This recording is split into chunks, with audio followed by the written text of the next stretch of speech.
Great, so I think we'll go ahead and get started. Welcome to today's discussion on mental health, well-being, and resilience during the pandemic. This event is part of a larger event series on advancing rights and justice during COVID-19, which has been organized by the Columbia Law School Human Rights Institute, Duke Law's International Human Rights Clinic, Columbia Law School Center for Gender and Sexuality, and Just Security. My name is Anjli Parrin, and I'm the Associate Director of the Project on War Crimes and Mass Graves at the Columbia Law School Human Rights Institute. Our work seeks to advance rights and further forensic sciences in the Central African Republic. We have an incredible group of thoughtful, brilliant speakers for today's panel from around the world. I'll introduce each of them in the order in which they will present. So first up, we'll have Yara Sallam, who's an Egyptian feminist and legal researcher based in Cairo. Yara has worked on diverse issues, including criminal justice, regional and international human rights mechanisms, transitional justice, freedom of religion and belief, and women's rights defenders. Following that, we have Yvette Alberdingk Thijm, who's the executive director of Witness, an organization that helps people use video and technology to protect and defend human rights. Yvette envisions a world where anyone can participate in creating human rights change and leads a global network of activists to work alongside marginalized communities to support the safe, effective, and ethical uses of media and technology to fight for equality and justice. Third up, we have Douglas Matthew Mawadri, who is a founding member and coordinator of the Associates of Health Rights Uganda, a registered organization providing mental health and wellness advocacy. He's a Ugandan lawyer and human rights defender. Mr. Mawadri has worked with the LGBT and sex workers communities for over 6 years, providing legal support, emergency response services, and risk analysis, as well as LGBT asylum for persons seeking protection. And finally, we have Margaret Satterthwaite, who's a professor of clinical law, faculty director of the Bernstein Institute for Human Rights, and director of the Global Justice Clinic at NYU School of Law. Her research interests include legal empowerment, economic and social rights, human rights and counterterrorism, and the well-being of human rights workers. In terms of the format for today's discussion, each of our speakers will speak for about 7 or 8 minutes, and then participants can tweet questions using the hashtag COVID-19 Justice, or using the Q&A section, the Q&A module within Zoom. So we'll start off with Yara. Thank you, Anjali, for the introduction, and thank you for having me on this this panel. Can everyone hear me all right? Yeah, okay, perfect.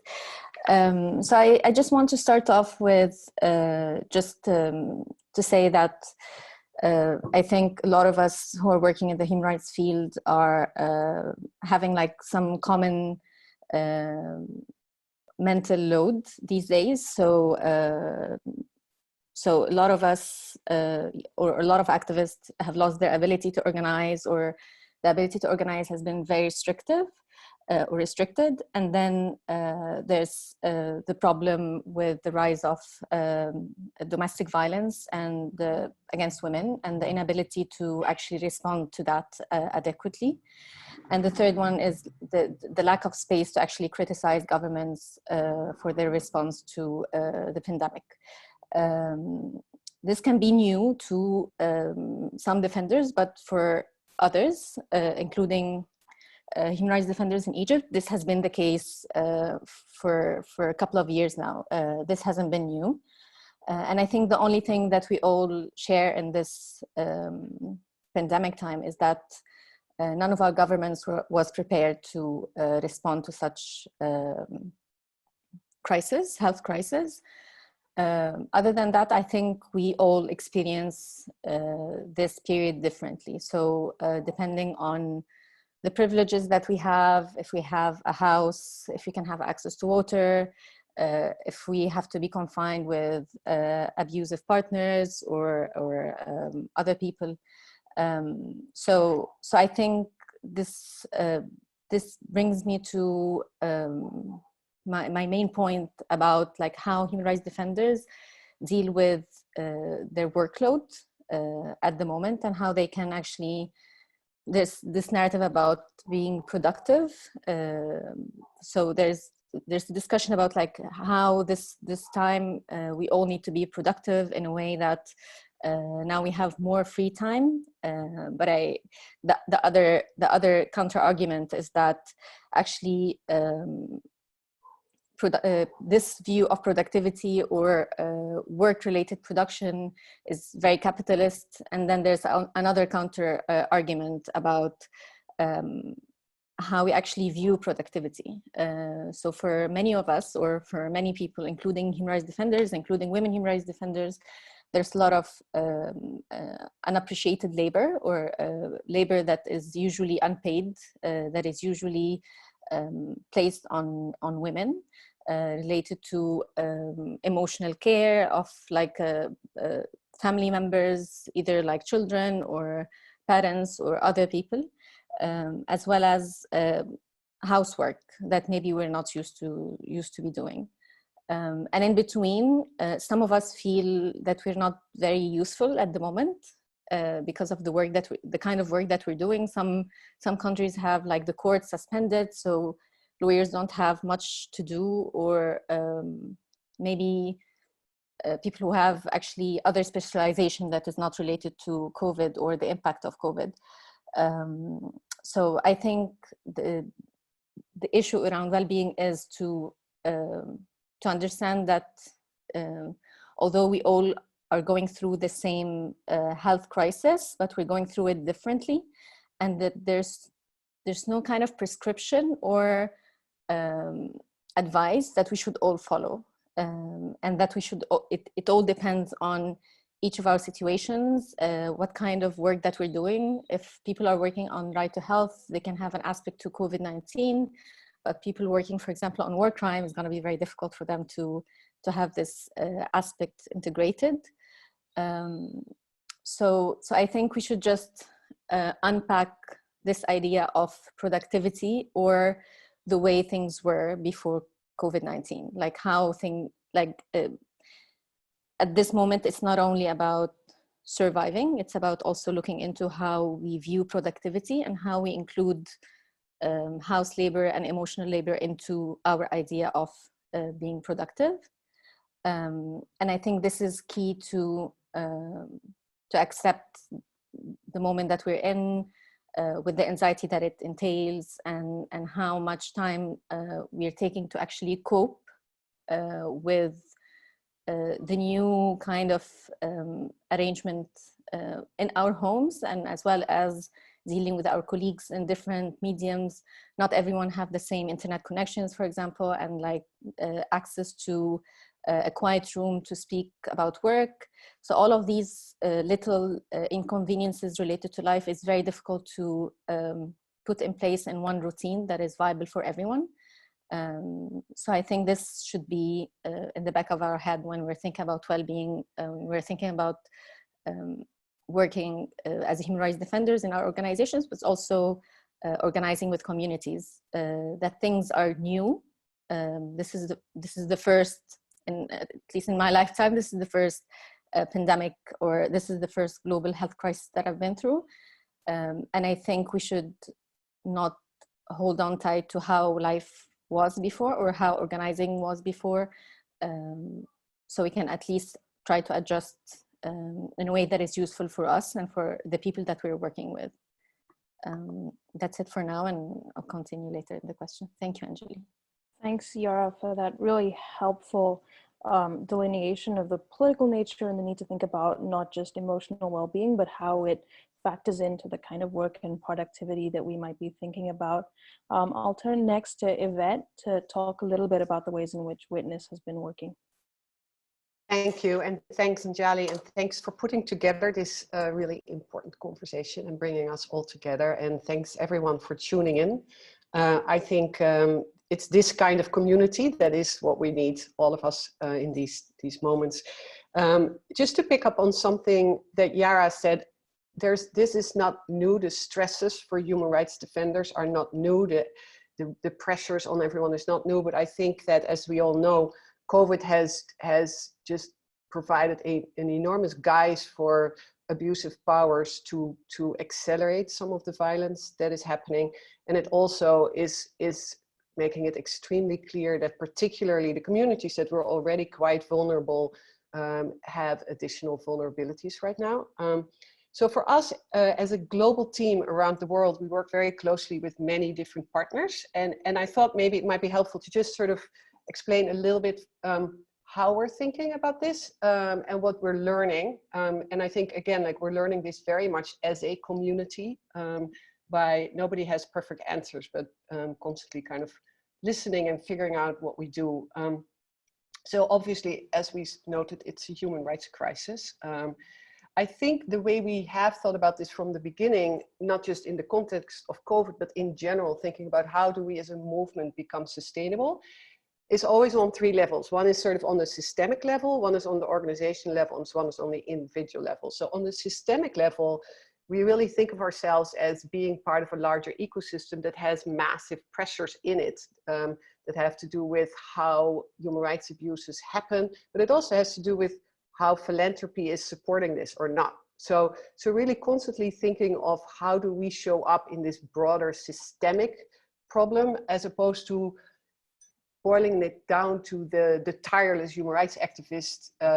So constantly trying to figure out, so if you even think about the concept of mental health or sustainability, is that it is incredibly important to realize that you can't put it on the individual activist per se to a responsibility to make your work sustainable, because we are all in an environment that puts constant pressures on us, and unless you take the systemic pressures away or you really address those, then you're literally putting buckets under a waterfall. So we think about that a lot. On an organizational level, we think a lot about very concrete things such as what are the policies that we have in place and how are we organizing our work, or how are we even talking about our work, and what is our work's progress really look like. And then on an individual level, everyone is entirely different. I think what we share is we came to this movement because we believe in a purpose, which is creating a just world. But other than that, we come to this with a lot of very different ways in which we may be resilient or not. So anything we do always takes into account. Many of us are members of affected communities, sort of constantly take into account the individual. And then maybe there are sort of three principles. One is you always have to ask first and listen. Like, you don't know necessarily where the stresses are coming from, so begin with really listening.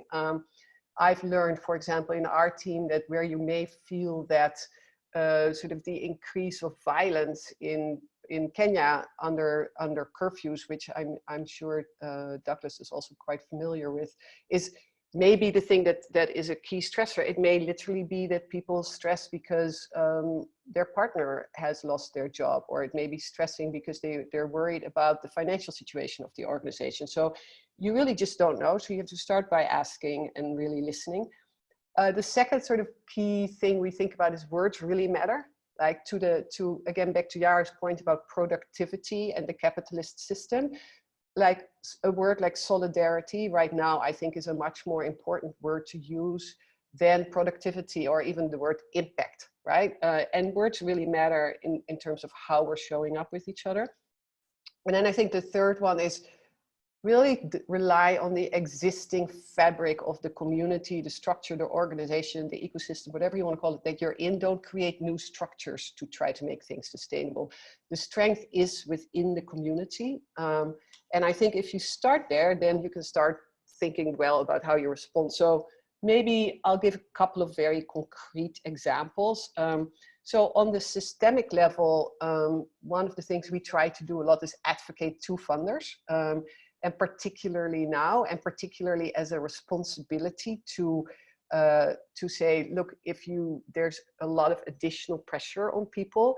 But the other thing we're, for example, doing right now is saying many people have been in this fight for a very long time. Be careful that you don't pivot all your funding purely to only healthcare. And I'm not saying that isn't incredibly important right now, but don't undermine a lot of the other threats and human rights injustices that are actually gonna even more affect all the communities we work with. And I think that's an actually really, really important piece to keep in mind. And then also really systemically, it's a very long arc to justice, right? Like, so constantly reminding ourselves that we are on a long journey, but we are on it together. And that this sense of urgency that we all feel, rightfully feel, putting it into a historical perspective, or putting it into perspective of a lot of gains that have been made in the human rights movement, I think is systemically very important. On an organizational level, like one of the things we try to do is use narrative and talk about our work and why we do it in ways that hopefully we don't use the word tireless activist. We try to message a lot about the fact that we are humans, and if you are human, you're going to be affected by the work that you are doing, and maybe particularly now you're going to be even more affected by it. So if you feel exhausted, or if you are having a difficult moment, it's because you're human. It's not because you're failing as an activist. And I think that's an incredibly important message.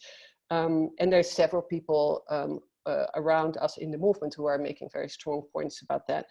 What we did in the beginning of the crisis was first sort of listen a little bit to what's everybody feeling. And a lot of our concern is not just with our direct team, but it's also with all the communities we very closely collaborate with. So we started really thinking about making almost like your mission a little bit fluid. You have to stay on mission, but also say like, if right now the most important thing is to support your community in doing a mutual aid network so that people have food, please do it, right? Like if that's where you are best placed as an activist with your existing solidarity, then there's no reason you wouldn't do that right now.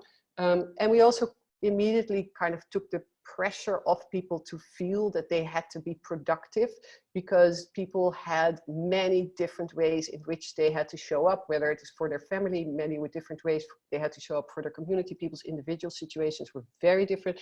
So we instituted basically sort of a team agreement that said, it's okay. So if you can be productive, you're going to be productive, or if you feel like you can work, you can progress your plan, great. If you can't, but let's not judge each other on that. We're just all going to try to complement each other as we're collectively trying to work. And I think we also did very concrete things, like we instituted care days. So you didn't really have to explain why you wouldn't show up, but you just don't have to show up. We really created spaces for people to talk, like whether it's a chat on Slack, or whether it is what we call the Witness Quarterly Share, or yesterday we did something that we call story time, where it's just like spaces to kind of talk to each other that doesn't have immediately to do with, oh, I need you to help me to do X, Y, Z, or can you help me figure out how to do an online training, but just kind of really connect to each other.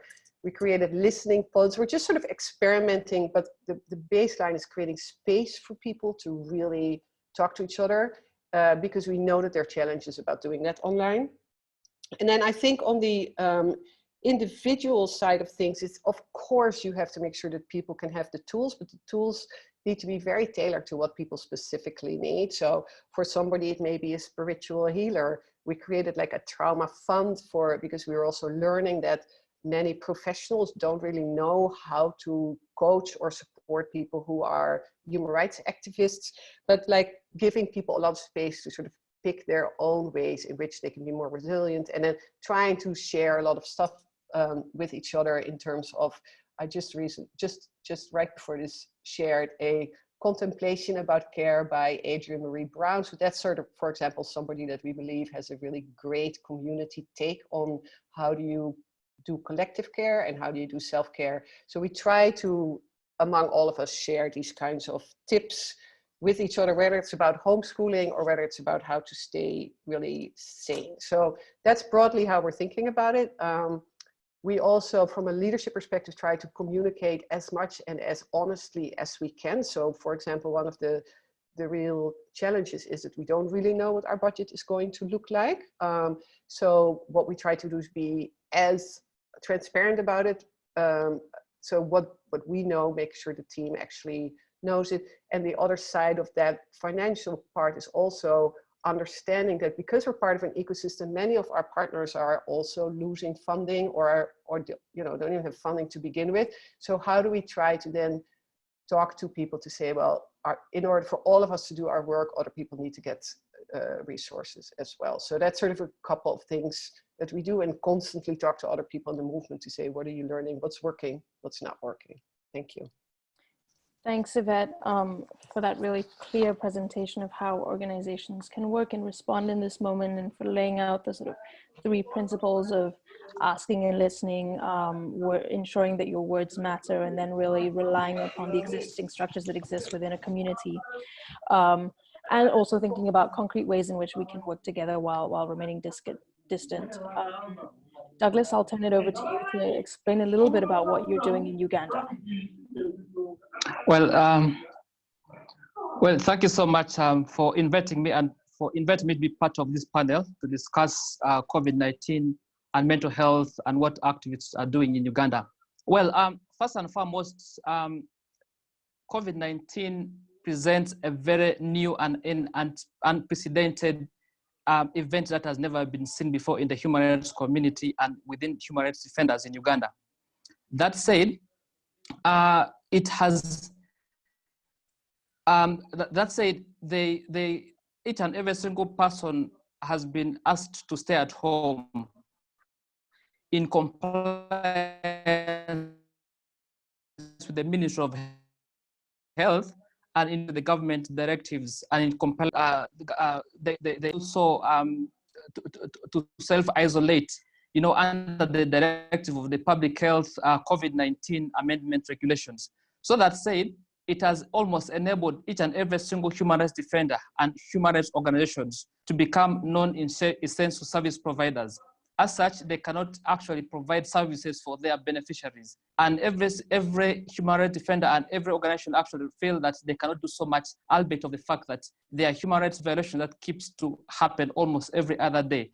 There keeps to be the arrests and detentions of LGBT persons, sex workers, the youth, and across board, they keep to be arrested.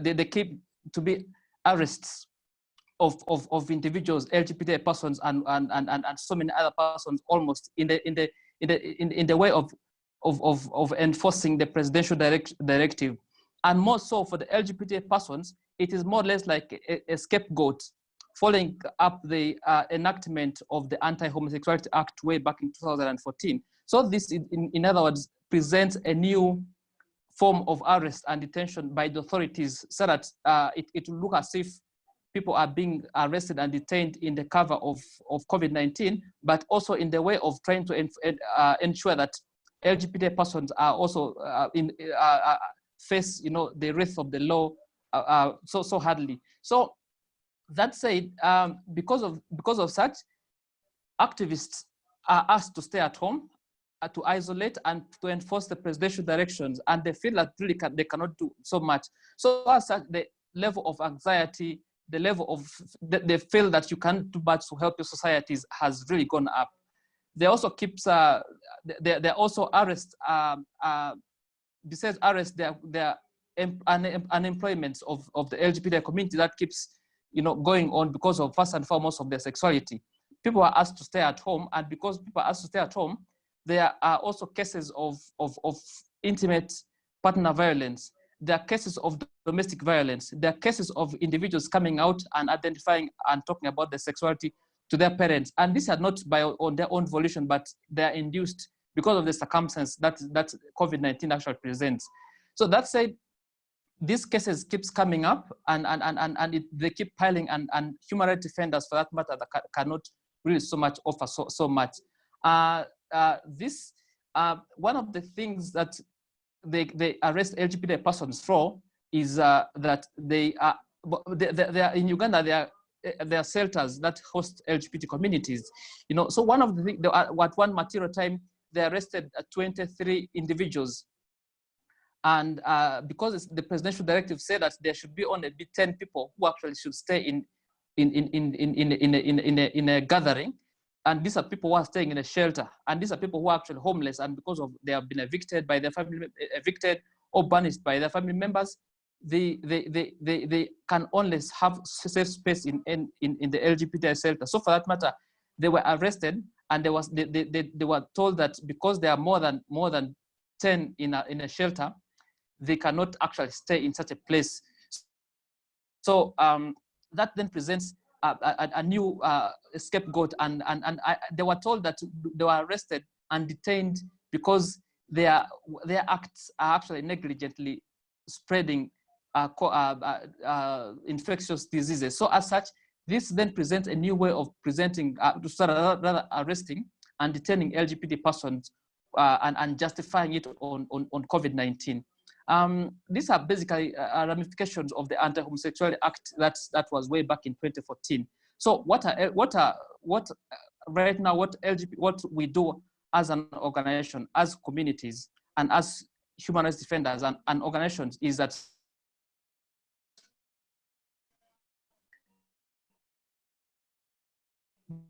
before 19, we had defenders and SMAG, but they were associates for Health Rights together with Visa Collective. So we try to bring down communities to have a peer mental health focal groups within organizations to be able to respond to the community needs. And as such, we have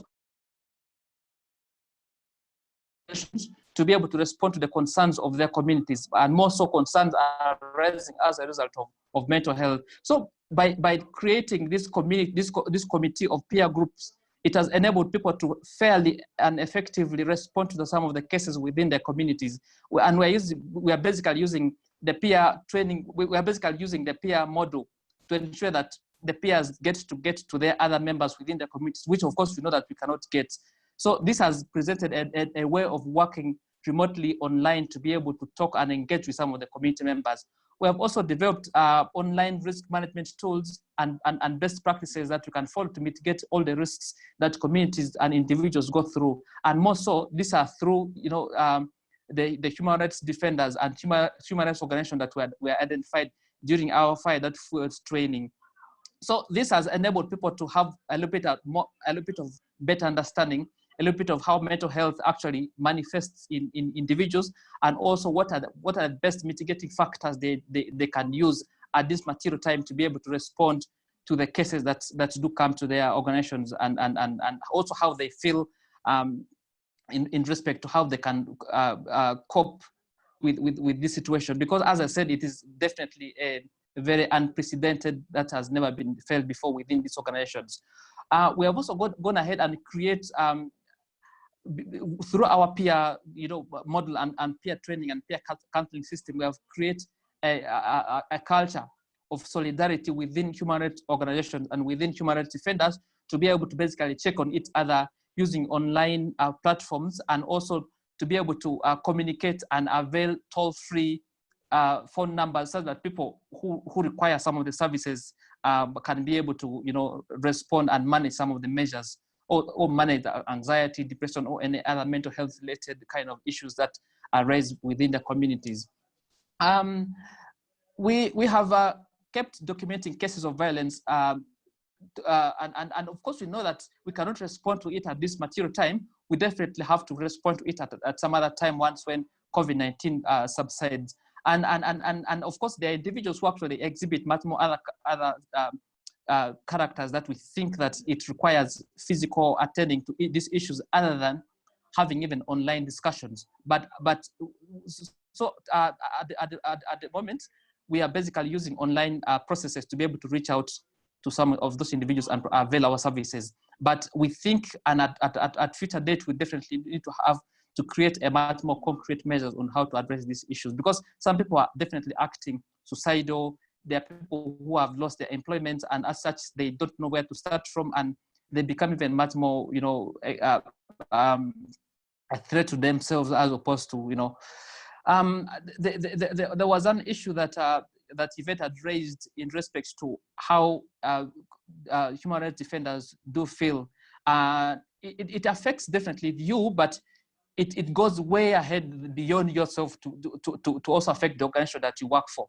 So these are some of the intersectional things that we actually do consider to ensure that as you are important,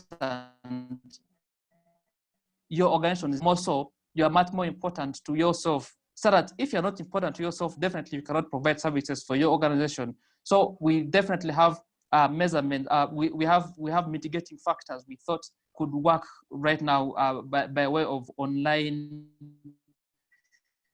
creating online follow-up of the cases and working with the peer mechanism, the peer groups, the peer committees that we have created to provide technical support we do participate in weekly discussions where organization heads like the coordinators or the coordinators and the respective focal persons come in place to discuss the issues that their communities actually identify with. So we basically follow up these cases, and we do provide support from within our respective expertise.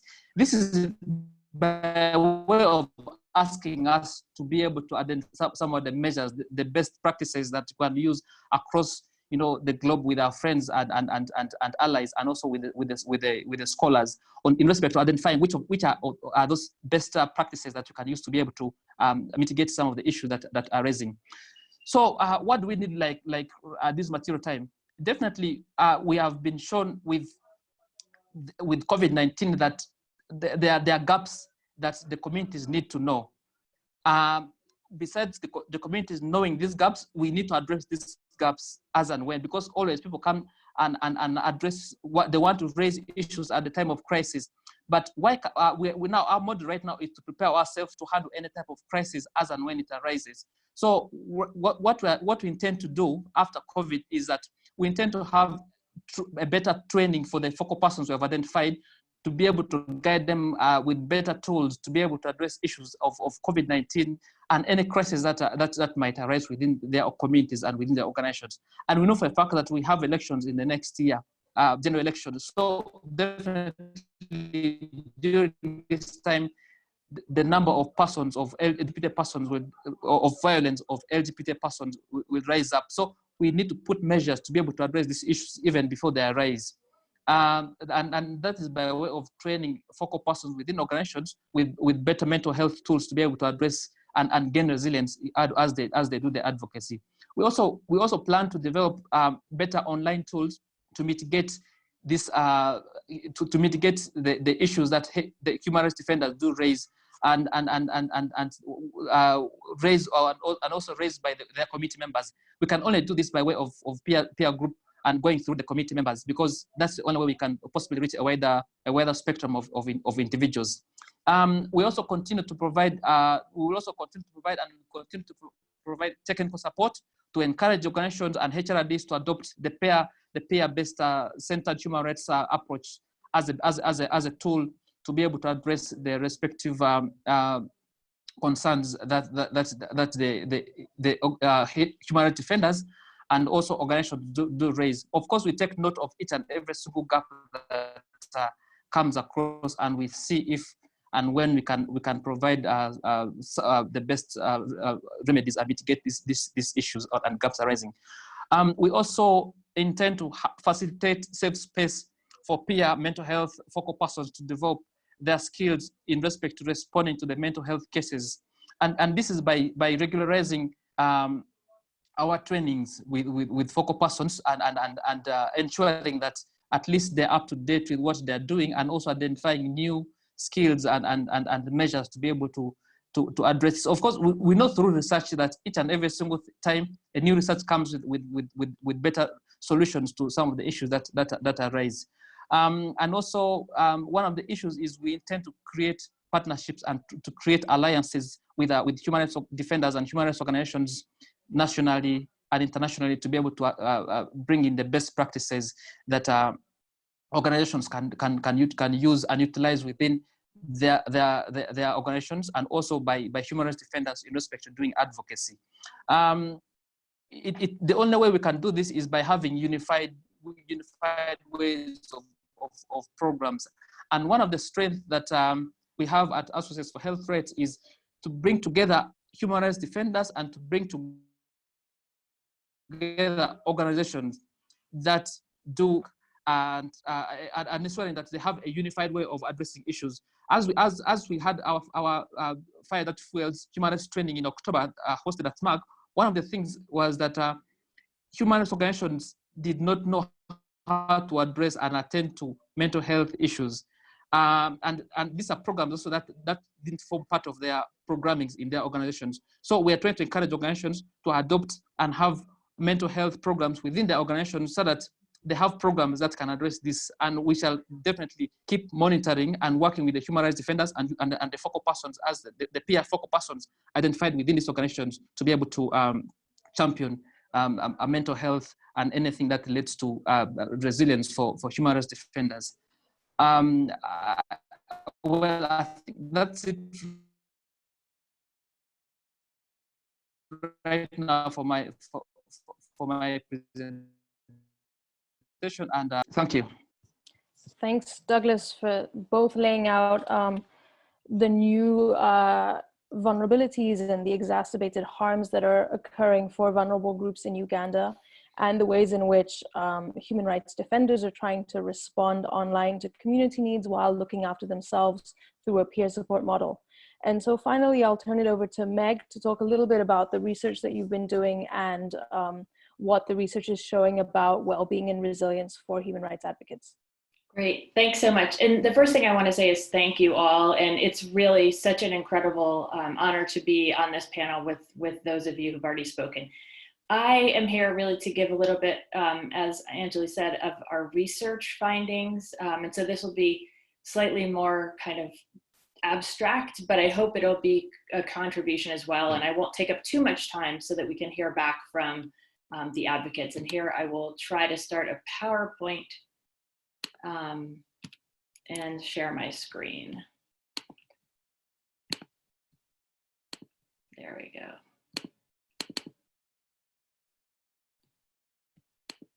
Do you see the slides? Yes. Yes. Okay, so the first thing to say is that I'll be talking about research that's done with a group, including Sarah Nucky, Ria Sahani Singh, Rohini Bargrodia, Adam Brown, Katie Whiteman, and in fact, Anjli as well.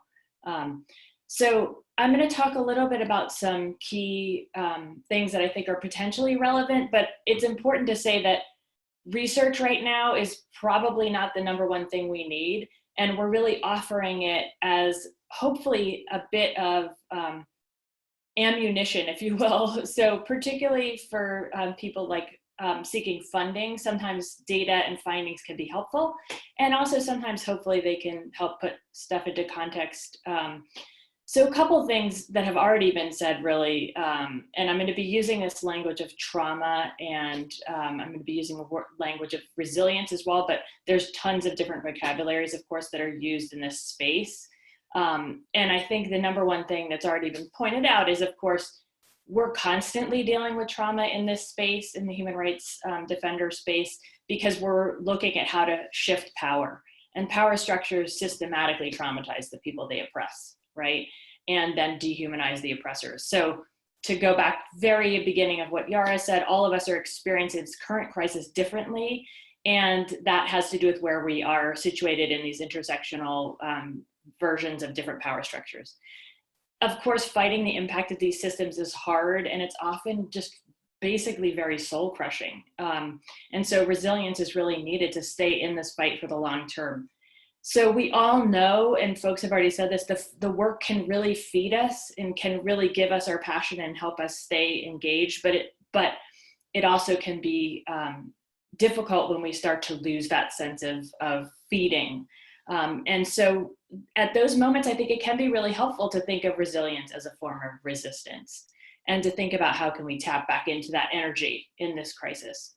So a couple things that have been found in the research about advocates and advocacy. So advocates, and again, these are very different across different spaces, so reject any of this as desired, but may be helpful in contextualizing some of the things that folks are going through right now.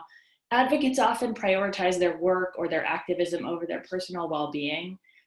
They tend to be people who are deeply sensitive to injustice, right? So really keen to that sense of oppression. Sometimes deny their own needs in light of the gravity of human rights abuses or oppression that they're working on and that they see going on that need to stop. They often feel morally obliged to work to the point of physical and emotional exhaustion. You know, how many times have we all said, well, the only thing I can do is give my all, right? And often there's a belief that well-being is a self-indulgent thing, that it's not actually part of the work itself. And then, of course, many human rights advocates have a history of trauma as well. and I'm just going to talk about that very briefly.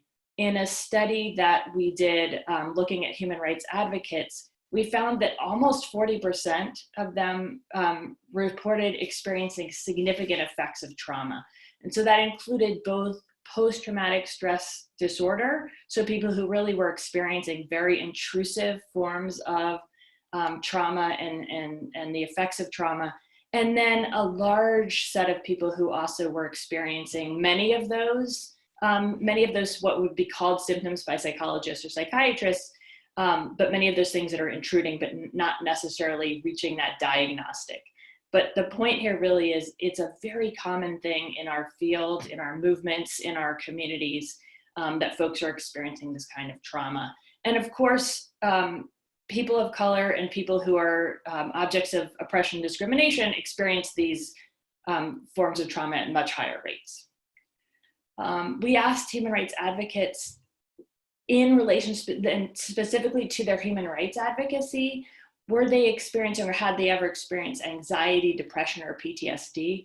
And we found that the rates were very, very high there as well. So just to put that into context, 35% of people taking our survey reported this general sense of anxiety related to their human rights work. 22% reported depression, and then 32% reported PTSD symptoms directly related to their human rights work. From the kind of literature on psychology and looking at social movements, we know that often you can be more vulnerable if you have a history of economic struggle, a history of trauma, of oppression and intergenerational trauma that comes from systematic forms of oppression, if you experience mental health issues. And then one that I always like to point out to my law students, those of us who might see ourselves as perfectionists, that can often be really troubling and difficult in times of crisis. So this slide is about a recent piece of research that we did asking human rights advocates at an organizational level. So Yvette really invoked beautifully, the fact that there's individual level stress and impacts, there's organizational, and then there's movement or systems level. And here are the things that human rights advocates themselves said that they felt were the causes for burnout and PTSD for human rights folks. And this was before COVID, remember. So what we just talked about, vicarious and direct exposure to trauma, the experience of bias and discrimination within our organizations and within our movements, the stress of overwork, the precarious and poor working conditions that a lot of human rights advocates experience, so just not having what you need to do the work, not having sufficient resources. Bad management was something that was stressed a lot. And then a sense of inefficacy. So this sense that no matter what we do, our work is actually not having the impact that we want it to have. So if we think about those all pre-COVID, you can see how then the COVID situation is really cutting across and exacerbating a lot of these probably in very specific ways for different people and different organizations and different movements. And so you could say, we start with this health crisis. It's an economic crisis at the same time. And then for all of us, it's a human rights and social justice crisis, because those who are at the most receiving end of the most devastating impacts of this, of course, are people who are experiencing systematic discrimination and oppression. And so we all are then experiencing this as a social justice crisis as well, which could then lead to a sense of a mental health crisis. So all of these things are kind of interrelated in a very intimate way in this context of COVID. So I'm gonna just finish very quickly, because I think it's much more important that we hear from the other folks on this call, but a couple of things that people have said and reported that are useful. One, I think, is recognizing that we are being impacted by trauma, that we're experiencing it, and that people are experiencing it differently, right? And so some folks have, in social movement theory, have said, oh, well, this is a moment, a triggering moment, right? It might be a moment for us to actually see new openings to social change. But it's also a triggering moment, literally, right, for people who've experienced trauma, in that there are just triggers that are abounding for folks to be re-experiencing the kind of trauma inside their homes, inside their movements, and in a sense of this moment of crisis. Redefining and lifting up what works now, and I think Yara is starting by deconstructing the concept of productivity is beautiful here. I think thinking about, even as we're doing human rights work, what actually works is going to be very different across different spaces. And I love Yvette's idea of redefining that and giving space for people to figure out what's needed now, if we're talking about partners, if we're talking about our communities, and defining that as what we actually need and what we can make work. And that goes to that sense of inefficacy, right? If we're feeling like huge injustices are occurring, and we know that right now, it's important that we keep working on all of those, but it's also important that we see small things that we can do on a daily basis as having an effect. And I think even just seeing all of you talking and knowing the effects that maybe a comment that Douglas said might have on something that I'm trying to do, that can help us with our sense of efficacy and our sense that we do have an impact in this world. And that really moves to solidarity, and Yvette mentioned this as well. Solidarity right now is really asking that question, what is it that you're going through? What is it that I can bring to that? Here's what I'm going through, and finding that space where we can actually hold and lift each other up. Reconnecting with our sense of purpose can be very empowering, but also in a sense of being very gentle with ourselves and knowing that that sense of purpose can wax and wane in these moments of crisis. It can be very difficult. One of the things that Human Rights Advocate said to us was really valuable before COVID was this idea of sharing a sense of shared vision that we all have together and are constructing together senses of what a just world will look like. And that the meaning that we bring to our work is in sharing that. So I just wanted to sort of end with that idea that we have to find new ways to connect on that in this time when we're really being physically apart from each other, that there need to be ways for us to bring those visions and to create meaning, both alone and together. And I'll just finish with this quote from an advocate in Brazil who said, activism isn't only what hurts us, but it also heals us, right? So it's this idea that working in solidarity with movements and with communities bring us back to being whole, and they bring us back to connecting with each other again. And so there I'll just end with this beautiful concept that comes out of Black feminism here in the US, the concept of healing justice.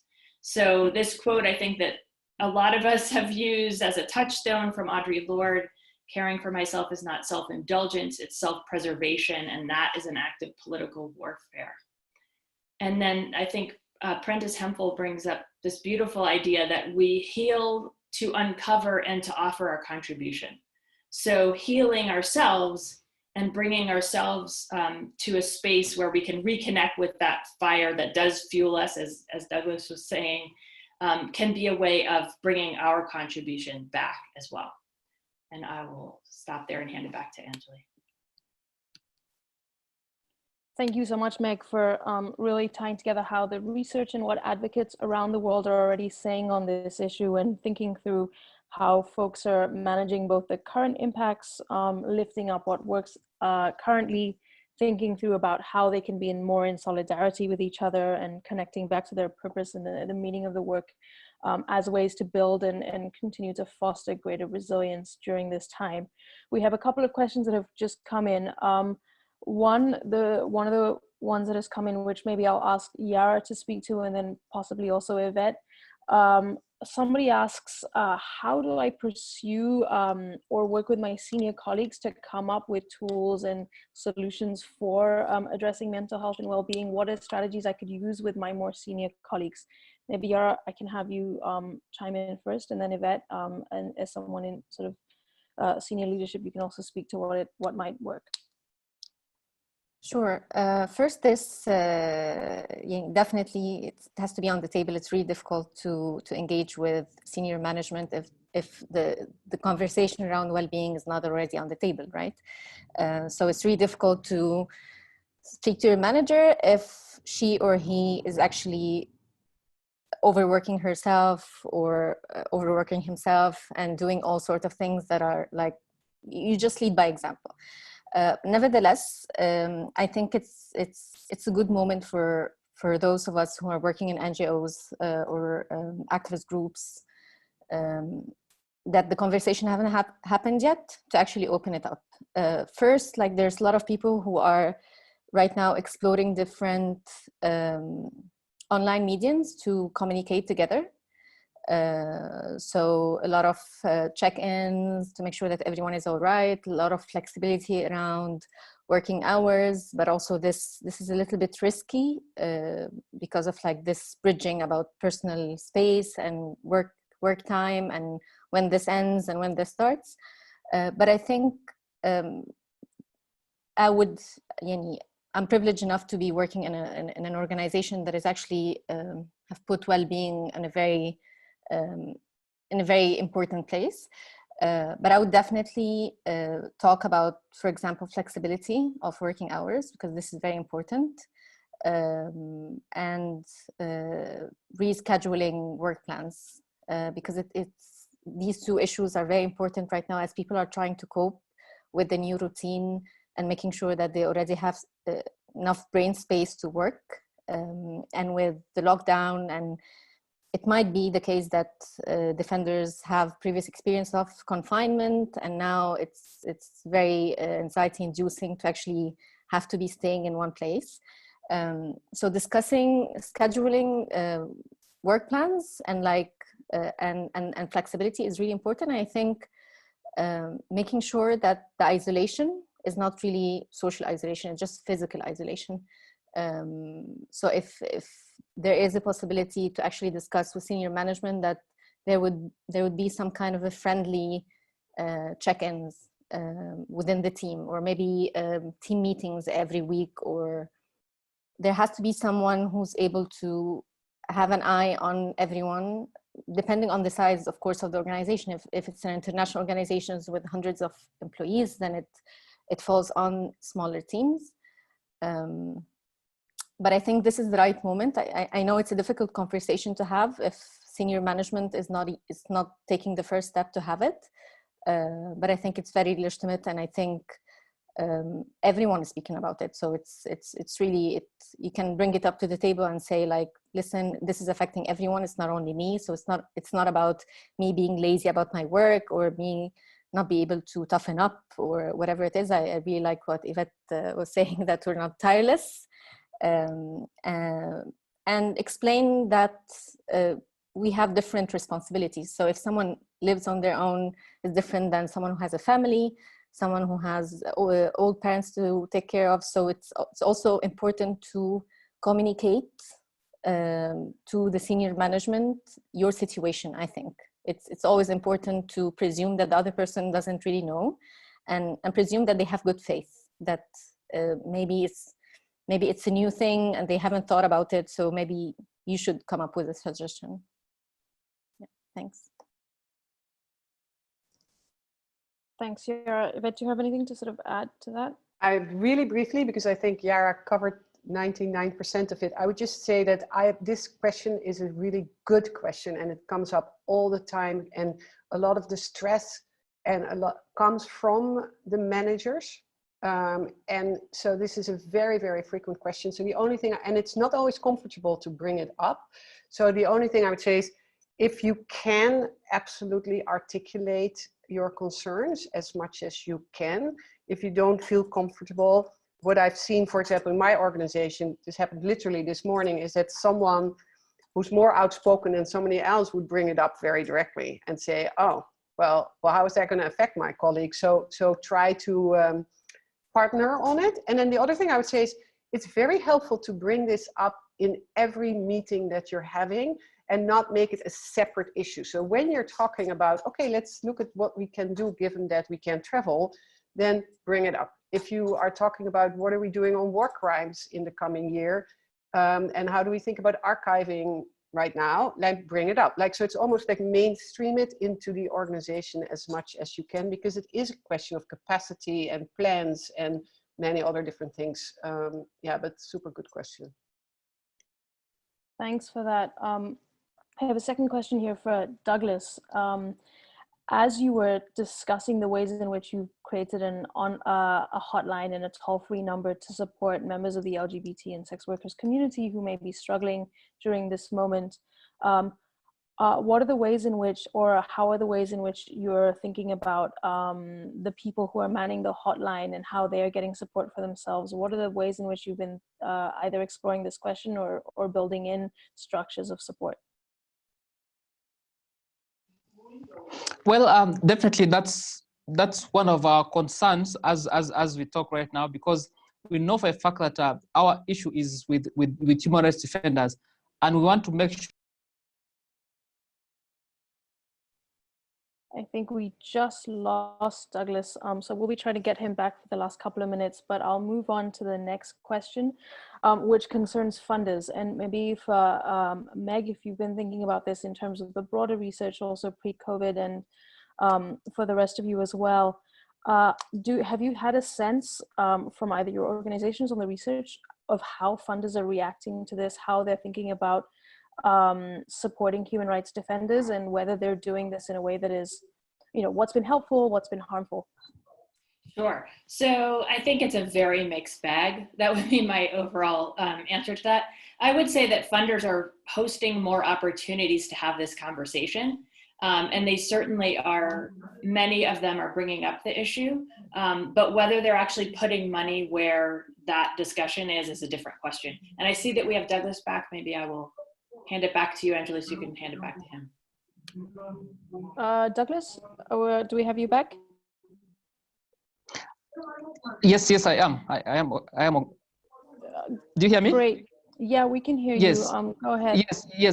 Yes. I was saying that actually what our concern is actually with the human rights defenders, and to make them much more effective to be able to perform their duties, we need to ensure that the human rights defenders who are manning these hotlines and who are manning the free calls, they have enough tools to be able to address the very concerns they're even facing, because truth be told, these people are faced with so much of problems. So for every single call they receive, there needs to be a solution for it. That's why we thought of first and foremost having trainings for these individuals to be able to address first of all mental health issues of their own, so that they can be able to they build resilience on some of those issues that they're responding to before any other person else, because they are the foot soldiers of mental health and championing human rights and mental health resilience. So that's why we thought about having trainings for these individuals, so that they know